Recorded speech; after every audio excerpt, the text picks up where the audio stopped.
A metaphor is a Trojan horse. It sneaks a new idea in, disguised as a familiar one. A metaphor is a Trojan horse.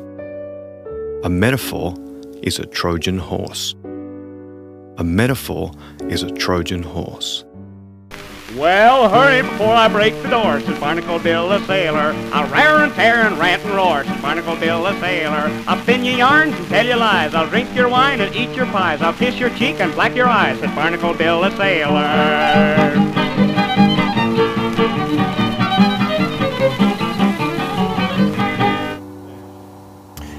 I find it difficult to remember the true meaning of Christmas, or at least I used to until I found this piece of stock footage. It's dung beetles fighting over a ball of shit. Animals are a rich source of metaphors, like the Archaeopteryx, an early bird seen here catching a worm.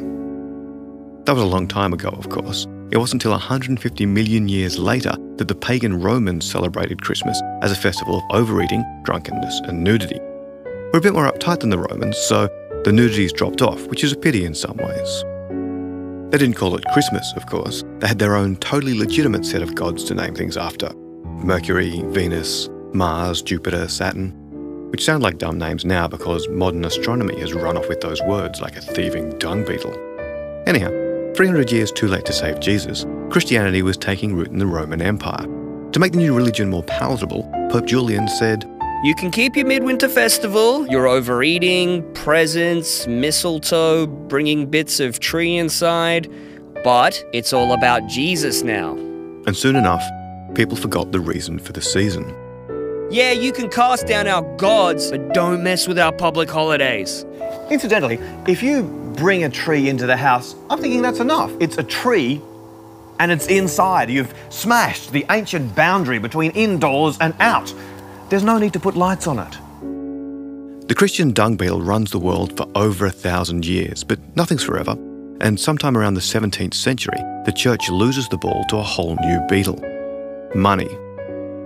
But money does exactly the same thing that Christianity did. It seizes the world, but it says, You can keep your baby Jesus, and your overeating, and your mistletoe, but you also have to buy lots of things. And that, I believe, is the true spirit of Christmas. When you're taking over the world, don't crush the culture that came before you, absorb it. Say their stupid festival was your idea all along. So, in the future, when something replaces money, I'm confident that they'll celebrate Christmas as well, and that they'll pay lip service to our way of life, perhaps by pretending to buy things off each other. And that, for me, is the power of metaphor. It means I can stop thinking about complex ideas and just imagine animals doing things, like this beaver getting busy. Although I guess that's more of a simile.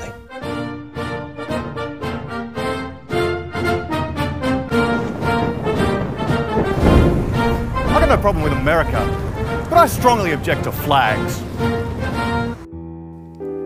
Not many people know this, but all potatoes are shaped exactly like a duck. Let me demonstrate.